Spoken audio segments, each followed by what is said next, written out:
Aw foli tani bi ka taa kelen na bɛɛ lajɛlen yɔrɔ ka bi yana fo aw sigiyɔrɔ la ka ne jira la ka fɔ bɛ ka mun fɔli o ye Nature TV de lajɛ nin wagati na an bɛ jamu kan min kɛnɛ kɔnɔ o de ye dankɔrɔba kɛnɛ ye dankɔrɔba kɛnɛ ye kɛnɛ ye maa o maa de bɛ yen nɔ ni sɔnna dɔ kɛ ma o de sɔrɔlen don an kɔni kɛnɛ kɔnɔ i bolo dɔgɔni ta n'o mɛ nɛgɛ i ye dɔ kɛla ye i ye dankɔrɔba ye bi dankɔrɔba dɔ bɛ an bolo kɔrɔ nka yan'o cɛ ne balimamuso ko bɛ ka ɲi baasi foyi tɛ la charme ni beauté ne balimamuso kuma tɛ kɛ o tuma kanubagaw k'aw bisimila kɛnɛ kɔnɔ k'a fɔ ɲɛna maa min bɛ an bolo kɔrɔ bi bɛɛ lajɛlen b'a wele ko Odi mais an ma se ka Odi ko in tugu n'a ɲɛɲɛ de dɔn k'a welela bi yalasa a bɛna ka na f'an ye an ka se ka Odi dɔn k'a dɔn lakari Odi yɛrɛ ye jɔn ye Odi tɔgɔ bɛ de ye Odi wa tɔgɔ wɛrɛ de b'a la wa ko maliyɛn Odi ne kɔni ma se ka foyi faamuya nin ko in na nka an bɛ kuma d'a yɛrɛ ma Odi ça va? Oui, ça va. Kɔri baasi foyi t'i la? Non, baasi foyi t'i la. Ala kana baasi k'an si la. Amina. Odi an y'i wele ka na an ka jamukan kɛnɛ kɔnɔ an bɛ fɛ an n'i ka baro kɛ yalasa an ka se k'a dɔn ko min bɛ Odi ko yɛrɛ la i kungo ni ɲɛɲɛ an ka se k'a dɔn mais Odi tɔgɔ min b'i la nin tɔgɔ in bɛɛ de ye Odi ye wa i yɛrɛ f'an ye dɔɔni. Bon, n tɔgɔ bɛ kɛ Odi ne tɔgɔ yɛrɛ Umaru Jara. Umaru Jara. Umaru Jara. Umaru Jara a yɛlɛma kɛ anglais la o y'a kɛ Odi. Jara bɛ anglais la de. Non. Tɔgɔ daminɛ ni tɔgɔ laban. Odi. Voilà. Odi o y'a i fara kun k'a kan o y'a anglais lama ye. Voilà o y'a anglais lama ye. Tabarikala. Ala. Ko bɛ yen dɛ maliyɛnw ne m'a fɔ aw ɲɛna n ko dankɔrɔba ko don. FD. Ah. Ko min bɛ yen. FD. Ne ta ye DF ye. Ko bɛ yen nɔ sinon ko tɛ a banna Odi an bɛ jamukan kɛnɛ kɔnɔ dankɔrɔba kɛnɛ don an y'a mɛn k'i ye dɔnkilidala ye an y'i wele ka na yalasa an ka se ka i ka dɔnkili ko ɲɛdɔn Odi yɛrɛ bɛ genre jumɛn de kɛ a ka dɔnkilida kɔnɔ. yanni ka fɔ n ka don kuma kɔnɔ fɔlɔ n bɛ Ala fo k'Ala barikada ka sɔli kira ka n'aw kuntigi Mahamadu k'an fana baw fo k'an kanuɲɔgɔnw fo parce que n'i y'a mɛn dɔnkilida la kanubaga ni dɛmɛbaga de b'i la e Fanta yɛrɛ k'i fo kosɛbɛ parce que an ye baaraw kɛ ɲɔgɔn fɛ bɛɛ la i ma ɲinɛ kɔ vrai de b'i fo ni émission yɛrɛ a diyara n ye kojugu bon n bɛ arabu de kɛ mais n bɛ arabu ambiance de kɛ conseil n b'o de kɛ o y'a sɔrɔ ne ka dɔnkili caman na a bɛ mɔgɔw ladɔn mais conseil b'a kɔnɔ an ka janto an yɛrɛ la ja t'a yira ko hadamaden tɛ sɛbɛ kɛ quoi bon ne ka misiki caman o ye pour que maliyɛnw ka faamuya rap ma dabɔ kɔn ka population lafili rap dabɔlen don pour que ka mɔgɔw sɔn hakili la o kɔni o de y'a to ne yɛrɛ ka rap ne bɛ fɛ ka na ye système dɔ ye Mali la an kɔrɔw ma min kɛ ne bɛ fɛ ka na n'o système dɔ ye n m'a fɔ an kɔrɔw ma ɲuman kɛ dɛ u ye ɲuman kɛ mais ne bɛ fɛ ka bɔ ni sira wɛrɛ fana min fana b'u ta tɔ dafa quoi. Ala ka sira Amina yɛrɛ. Bon e bɛ fɛ ka bɔ ni sira min ye i bɛ se ka dɔɔni f'an ye o la. Bon n bɛ fɛ ka bɔ ni sira min ye i n'a fɔ n terikɛ dɔ bɛ yen Buba ale artiste fana de don a ko ne ma ko Mali rap filɛ n'i ko i bɛ américain suit c'est vrai an ye rap la mais faut que ne ka kɛ n yɛrɛ ye ne ko grand frère ka kɛ n yɛrɛ ye cogo di a ko est ce que i bɛ se ka n ka instrument ta ka rap k'a kan n ko bon tiɲɛna a ka gɛlɛn n bolo fɔlɔ mais n bɛ n'a lajɛ bon an tor'o la Ala y'a kɛ 31 ɲɛkɔrɔ la n yɛrɛ n sigilen miiri n ye n kɔrɔ dɔ ka son yɛlɛma Alu Sangare ka bubaraba y'an tɔgɔ bi n'a y'a yɛlɛma k'a kɛ n'i ka bubaraba y'i bila kɛ ayi e kana sɛgɛrɛ n'i y'a ni ma ye dɔnkɛyɔrɔ la bugɔli jugu dabɔra n'o de yɛlɛma mais vrai n ye son nin yɛlɛma bi a bɛ ka lamɛn o b'a yira n'i y'an ka fɔlikɛfɛnw ta k'a kɛ arabu ye i bɛ se ka lamɛn i bɛ se ka contrat sɔrɔ a la si tubabuw fɛ yen sisan n'i taara ni i bɛ ka baara kɛ n'olu ka fɛn o tɛ valeur don i la i n'a fɔ sisan an kɔrɔw muso min yɛrɛ bɔra sisan a aka critique yɛrɛ da ko janɛ parce que fini mala n'a ye dɔrɔn i b'a ka siya dɔn direct o faut que i bɛ min fɔ mali rappeur ye an ka segin an danbe ma foyi tɛ danbe bɔ voilà an ka danbe an ka segin an danbe ma o diyara n ye kosɛbɛ i ka dɔnkilida daminɛna wagati jumɛn na ka na se sisan ma ne ka dɔnkilida daminɛna 2015 fo sisan 2015 ka na sisan n bɛ se ka fɔ san 5 o san 5 kɔnɔna na o de voyage la wa ka voyage ka dɔnkilida i ka voyage bon n bɛ se ka fɔ n ka dɔnkilida in na voyage ka se yɔrɔ dɔw la i n'a fɔ n yɛrɛ y'a fɔ cogoya min i ye voyage dɔw kɛ an ye voyage dɔw kɛ mais ni ko n ka dɔnkilida in na voyage n ma contrat de sɔrɔ k'a fɔ n yɛrɛ bɛna mɔgɔ ye wele o de taa concert la n ma o sɔrɔ fɔlɔ mais n b'a dɔn a ka ca Ala fɛ inchallah n bɛ sɔrɔ ni émission in filalen kɔfɛ Ala bɛ sababu ɲuman caman Ala k'a kɛ a kama sɛbɛn kan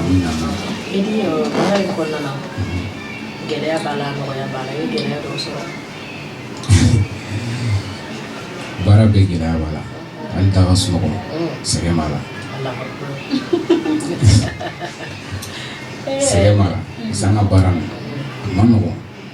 dɔnkilida yɛrɛ filɛ a ma nɔgɔn mais ne dɔw ɲininka u b'a fɔ ko dɔnkilida dɔrɔn dɔnkilida tɛ dɔrɔn ye ne bɛ se k'a fɔ dɔnkilida ka gɛlɛn ka tɛmɛ hali fanga baara kan parce que mɔgɔ o mɔgɔ bɛ baara kɛ n'a kunkolo ye a ka gɛlɛn trop parce que an ka baara dɔ bɛ k'i fɛ dɔ tɛ k'i fɛ dɔ b'i kɔnɔya dɔ b'i dɛmɛ o de ka ca an ka baara la kosɛbɛ bon gɛlɛya kɔni an ye gɛlɛya caman kɛ a ma se an k'o bɛɛ ɲɛfɔ an ye gɛlɛya kɛ yɛrɛ de mais hali sisan an bɛ gɛlɛya kɔnɔ dɔɔnin mais alihamudulayi kow bɛ ka changer dɔɔnin dɔɔnin. ayiwa Ala ka sababu ɲuman kɛ Ala ka gɛlɛyaw ma o de dɔnkilida kɔnɔ i ka dɔnkilida siratigɛ la i ye mɔgɔ dɔ de kanu ka kɛ dɔnkilidala ye wa ou bien i sigilen dɔnkili jari ye bon n ma mɔgɔ kanu k'a fɔ n bɛ fɛ ka kɛ karisa ye n ma mɔgɔ kanu ni n ko n ma mɔgɔ kanu parce que i b'a sɔrɔ dɔ artiste dɔw bɛ yen u bɛ dɔ kanu n bɛ fɛ ka kɛ nin ye mais n'i ye ne ta ne ka dɔnkili yɛrɛ ne ye mali artiste de kanu mali artiste parce que ne bɛ mali artiste bɛɛ ka sɔn na mɛn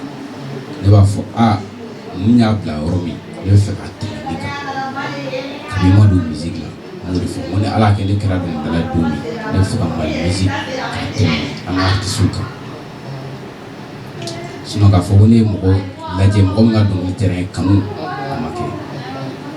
o di o bɔlen kɔfɛ a la dɔnkilida i somɔgɔ dɔ tun bɛ dɔnkilida non dɔnkilida ma bɔ an fɛ yen. mais donni min kama a ye masaw y'a dɔn k'a fɔ k'i bɛna kɛ dɔnkilidala ye réaction kɛra cogo di bon bamananw bɛ kuma dɔ fɔ fɛn kɛra cogo cogo sigikafɔ de bɛ fɛn bɛɛ ban hali n'an maliyɛnw n'an sɔnna sigikafɔ ma problème caman ka jamana kɔnɔ a bɛ nɔgɔya don min na o bɔra kalama ko ne bɛ dɔnkili da n ka cɛkɔrɔba a ye kuma caman fɔ a ye fɛn caman fɔ n'a yira ko tiɲɛna dɔnkilida diyara ne ye mais k'a fɔ fɛn min bɛ kɛ dɔnkili kɔnɔ i bɛ ka min imaginer ko ne b'o kɛ ne t'o kɛ parce que o tɛ ne danbe ye ne donna dɔnkilida la a ka di ni n kun ye mais ka don a la ko dɔ kama ne ma don a la kama ko n bɛna kan d'i ma ko ni Ala sɔnna ma ko n tɛ kuma Ala nɔ la dɛ ni Ala sɔnna n tɛna ko las'i ma dɔnkilida kɔnɔna la min dɔnkilida sira tɛ k'a kɔ n'o de la o bɛ taa ye o fɔ bi a bɛ n dɛmɛ a bɛ courage don a bɛ fɛn bɛɛ kɛ sinon ne ba ma dɔnkili da n mɔkɛ ma dɔnkili da n fa ma dɔnkili da. k'o ye dakan ko ye o de ni ne ko n ye ka dɔnkili duman dɔ da ne ye sisan ne ko ne ka dɔnkili duman dɔ da ye o bɛ taa rap de la. a banna an bɛ sin ka iya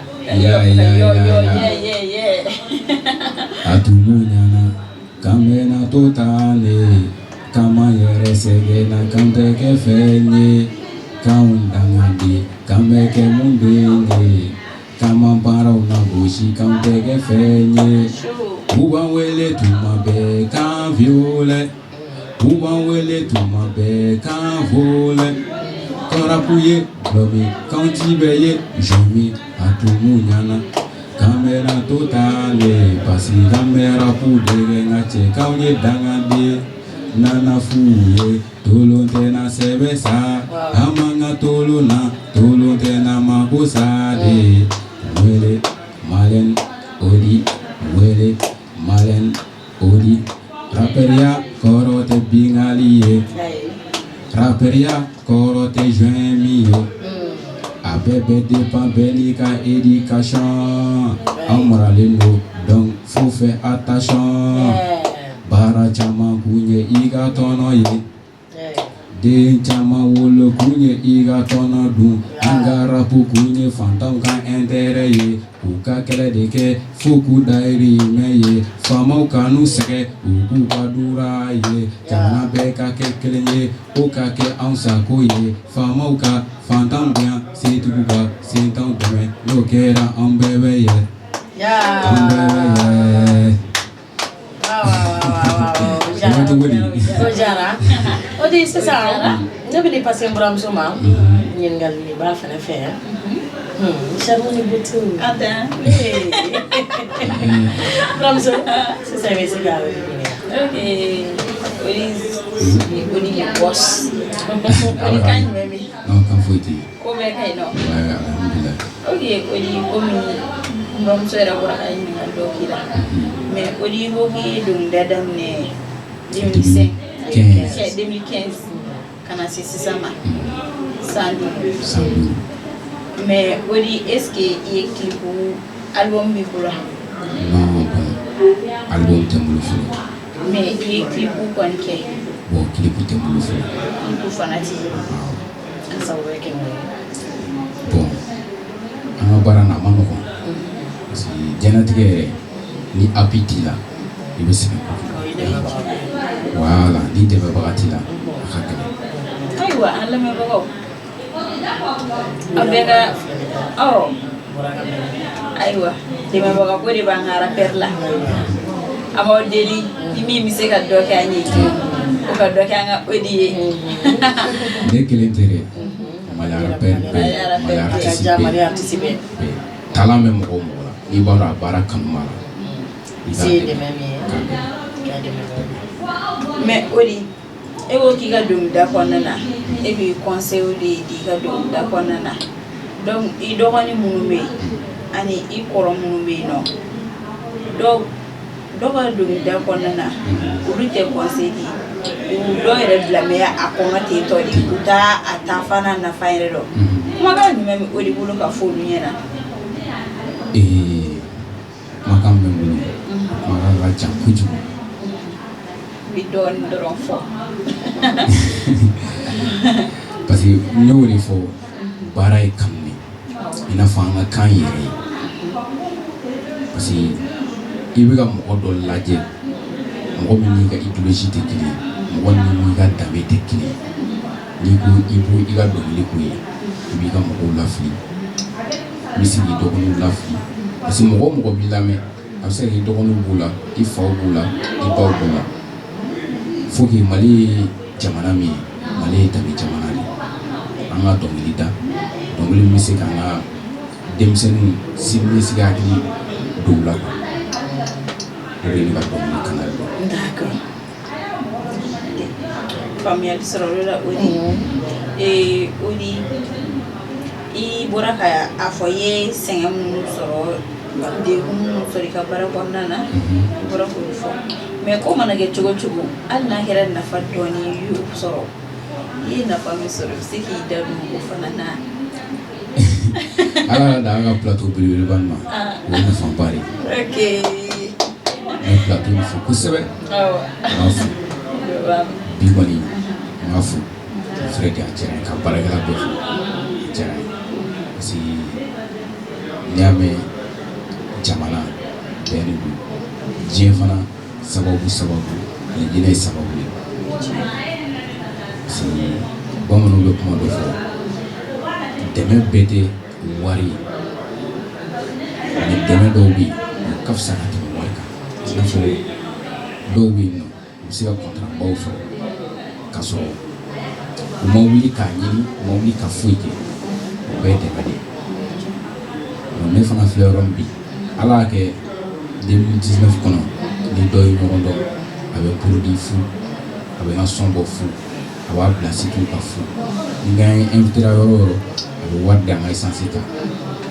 ni temps b'a bolo komi mobili b'a yɛrɛ bolo a bɛ na bila mais ni temps t'a bolo a bɛ wari ci n bɛ essence ta kan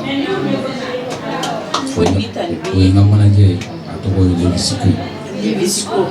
Foli ta bɛ Levisiko ye k'a to fa sigiyɔrɔ la ok o de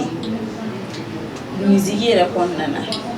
fɛn jumɛn de ka di Odi ye ka se k'o kɛ misiki kɔnɔna na fɛn min ka di ne ye Mali musique ka taa ɲɛ o dɔrɔn de ka di ne ye Mali musique dɔrɔn ma taa ɲɛ a n'a conseil ma parce que n'i y'a mɛn jamana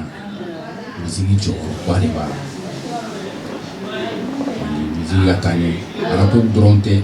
artistes fana b'a la parce que bi yɛrɛ n'i y'a mɛn Mali musique an y'a ye an banna faw de la parce que olu de y'a lase yan bi o dɔrɔn de ka di ne ye musique kɔnɔ n ka kɛlɛ bɛɛ de wuli n bɛ kɛlɛ fɛn o fɛn kɛ ka wasiji fɛn o fɛn ti kɛ n bɛ ka kɛ dɔrɔn Mali musique ka taa ɲɛ ok ala ka sababu ɲuman kan ye ala ka misiki ala ka Mali misiki taa ɲɛ ka dɛmɛ ni hɛrɛ baden n'a kɔnɔna na quoi ok Odi komi aw yɛrɛ ka baara in kɔnɔna na a ma nɔgɔn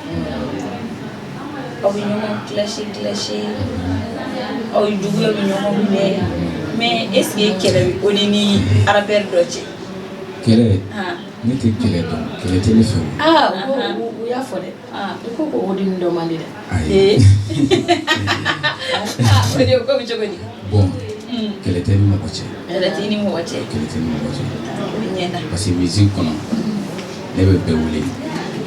grand frère ni yɛrɛ ne tun bɛ ne wele fanda di wele ko tanja ko ne ka faamu ko grand frère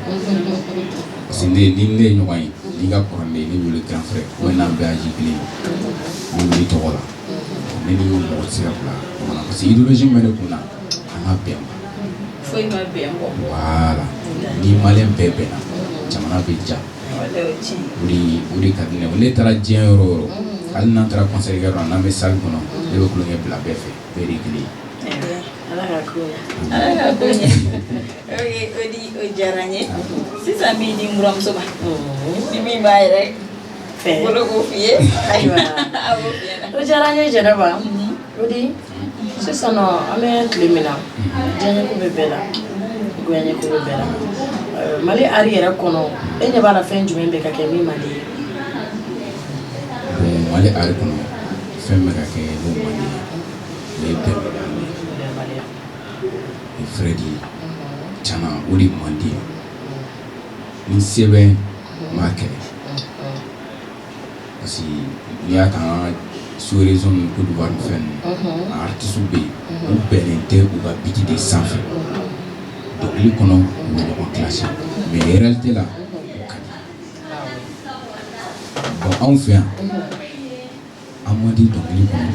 réalité la an man di bon o de man di ne ye Fredi an ka se k'o dabila ala ka sababu ɲuman kɛ ami Odi jamukan b'a fɛ ka se a kuncɛyɔrɔ ma don n'a nataw kɔnɔ rêve dɔ bɛ Odi la wa ni ala ye hɛrɛ k'i ye dɔnkilida kɔnɔ i bɛna fɛn dɔ kɛ jamana kɔnɔ min bɛ kɛ siniɲɛsigi i kɔma o rêve dɔ b'i la bon o rêve bɛ na ni n ko o rêve bɛ na o rêve tɛ foyi ni ala ye nɔgɔya kɛ a ka di n se min jamana ye k'o kɛ fana n yɛrɛ ye hɛrɛ sɔrɔ baara min na ka fanga fana d'a ma k'a dɛmɛ o de ka di n ye parce que an kana kulonkɛ musique la musique tɛ baara lankolon ye mɔgɔ lankolon de b'a kɛ baara lankolon ye sinon baara lankolon tɛ yen Odi an ye rap ye mɔgɔ minnu na olu ka baara taabolo ni aw ka baara taabolo danfara jumɛn b'u cɛ bon danfara caman caman b'u ni ɲɔgɔn cɛ parce que américain fɛ yen olu ka rap olu bɛ rap kɛ comme waso ni kɛlɛti karata ninnu de ka taa ale b'a ka clip caman b'u ka mobili n'u ka moto n'u ka jɛman ni fɛn ninnu bon an ka rap tente quoi an y'a rapu wulila dɛ mais an ko k'an b'u ladege an tɛna se ka k'u ye an ka kan yɛrɛ o donc an ka segin pan daminɛ hali n'an bɛ gitari ta e ye Safurula ye n kɔni ka rapu ka kan kamalenkɔni kelen-kelen kamalenkɔni kelen-kelen ala a ye sira b'i la suya bɛ ka bɔ a ye sira b'i la dankɔrɔba bɛ na bɛ a tɛ kɔrɔbɔ la Odi o fana bɛ kɛ rapu ye fana bɛ se ka kɛ arabu ye an kɔrɔkɛ dɔw bɛ yen nɔ u ye dusukɔni kɛ arabu ye tilaba ni 77 n t'a dɔn n'a bɛ tilaba kɔnɔ dɔn nka u ka sɔn dɔw bɛ yen dusukɔni de don nka a jara bɛɛ b'a lamɛn kɔrɔ ye ni an seginna an ka fɔlikɛminɛnw ma an ka misiki bɛ évoluer ka tɛmɛ an bɛ ka minnu ladege kan ayiwa tabarikala o di folikan laban jumɛn b'i bolo ka di i kanubagaw ma Mali Kunnafoni TV sanfɛ kunnafoni laban bɛ n bolo n bɛ Mali Kunnafoni TV n b'a fo ka baarakɛlaw fo techniciens a journalistes a baarakɛla bɛɛ n b'a bɛɛ fo tila ka maliyɛnw fo tila ka n kanubagaw fo mais min ɲini maliyɛnw fɛ o ye bɛnni de ɲɔgɔnna kelen ye bɛnni bɛɛ ka kɛ kelen ye maliyɛn bɛɛ de kelen ye an ka wolomali dabila an k'an tɛgɛ di ɲɔgɔn ma wolomani kelen tɛ bɛlɛ ta kɔnɔkulu jɛlen de bɛ bin fɔ an k'an jija sɛgɛ ka sama ta tabarikala Samata seke a banna u t'an ka hakiliw tɔgɔ ye de kuma de y'an sɔrɔ yen ayiwa kanubaw an ye min fɔ aw ɲɛna a ye nkalon bɔnda n b'a fɔ aw ɲɛna ko in ye dankɔrɔba ko de ye kumana maa min kun b'an bolo bi o de bɔra k'a tɔgɔ n'a jamu yɛrɛ faamuya ne ma fili jaralaka don fɛn in kɛra a fana ye Omar Jara est-ce que Odi mi fɛn ye Odi la cogo min na est-ce que n ka sɔn o tɛ kulonkɛ ye dɛ ayiwa ne bɔra kuma kɔrɔ an ka yamla an ka y'an bila an b'a fɔ ka waleɲuman dɔ dan tɛ foli min na ani min ye dankɔrɔba kɛnɛ kɔnɔ Omar Jara n'ale tun bɛ ɲɔgɔn nɔfɛ bɛɛ b'ale wele ko Odi don n'a nataw kɔnɔ an bɛ ɲɔgɔn sɔrɔ dankɔrɔba kɛnɛ wɛrɛ kɔnɔ Fɛnɛji ko Jɛnɛba Fane ka an ka caméraman technicien bɛɛ lajɛlen fo aw k'an bɛn diɲɛ wagati wɛrɛ